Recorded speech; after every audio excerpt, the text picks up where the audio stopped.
designers have a way of bringing a room together and making it look finished with ease. So we're getting a styling lesson with Colin and Justin because they know what they're doing. So what is the most common mistake that we are making when we are trying to style our spaces? People rush in far, far too quickly. They go shopping and do a snatch and a grab. They bring it all home. There's no common thread that works its way throughout.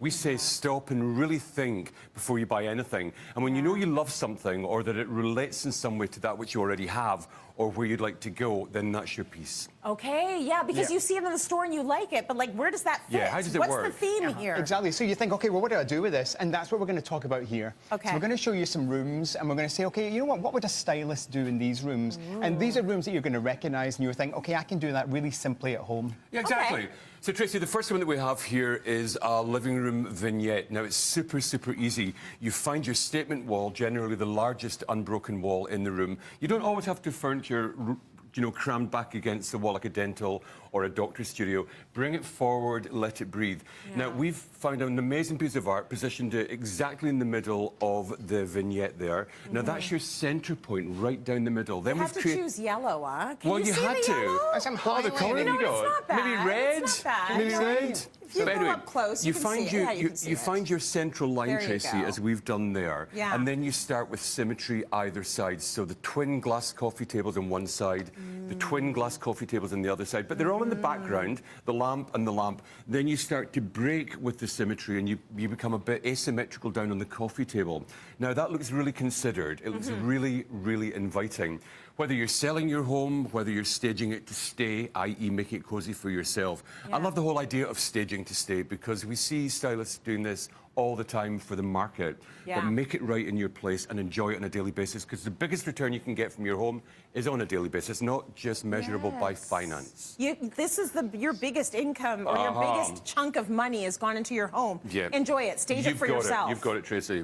Exactly. Okay, what have we got here? Now, what else would a stylist do? They would take dead space and make it alive. Yeah. You know, so maybe you've got a little corner of the hallway, you know, there's a part of the room that just doesn't really do much. It doesn't have a focal point, so you don't have a great window, you don't have a fireplace to dress onto.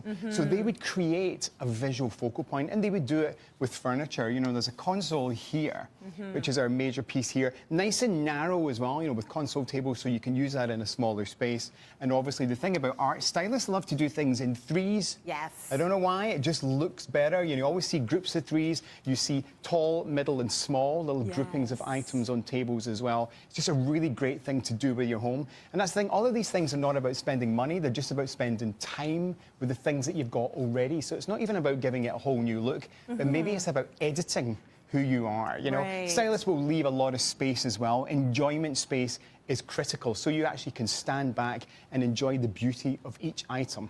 Right. So if you've got everything cluttered in there, you're not really enjoying anything, right? No, you've got to have... We always use that analogy. Imagine you've got a big ballroom and you walk Claudia Schiffer in. She's going to look amazing. Bring Naomi in. She's going to look amazing. Bring in Kate Moss. But you put 5,000 supermodels in that room. Yeah. You've lost the impact of each of them. So I love this analogy. Isn't it a good one? I've never heard it done with supermodels, it's a good one. Well, but it works. I love my old girl, quality old school supermodels. Not like the modern breed, the old girls. No, the 90s supermodels forever. Same language. Forever. Same language. Yeah, George Michael videos. Videos. No works. Now, Tracy, dressing room, what would a stylist do? Now, a stylist would first of all figure out, I think we talked about this earlier on, double D storage, display and discreet. So behind those doors are beautifully arranged gowns and gorgeous things that suggest a lovely lifestyle.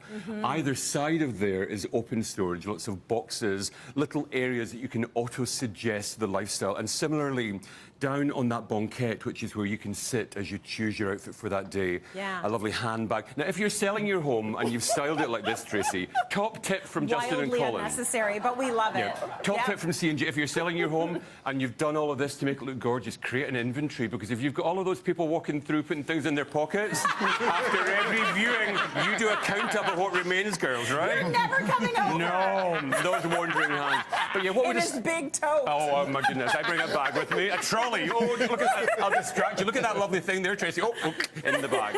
But yeah, what would a stylist do? A stylist would take time. A stylist would really consider every element. And again, it's the avoidance of rush. If you don't rush, if you go slowly, this is the composure visually that you'll get. Nice toile, by the way. That's Thank you. gorgeous. Thank you. That's Very toile. inspired. That's what all the boys say. Let's let Colin use his arrows some more. Exactly. What I'm could you obsessed with this. I point got to? Cityline, they give me a stick. I love it. I'm like that. Pay attention, you at the back. Okay. Now look at this bedroom. That's a bold look, isn't it? is You know, bold, there's yeah. a lot of personality, a lot of design going on there.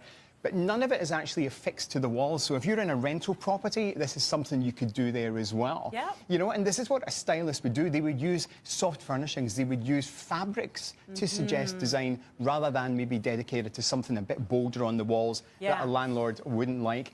Go big or go home as well. You know, stylists love to make big statements. So that's a custom headboard. You know, and actually they're not that expensive, but a huge, huge headboard there not only is practical, stops the wall getting dirty, nobody likes a greasy head on the wall, but it also gives you this beautiful source of pattern as well, and a source of colour that you can then pick up in the other items. It's here. connectivity, and at Lovely. the end of the day, every bed needs 3 starfish.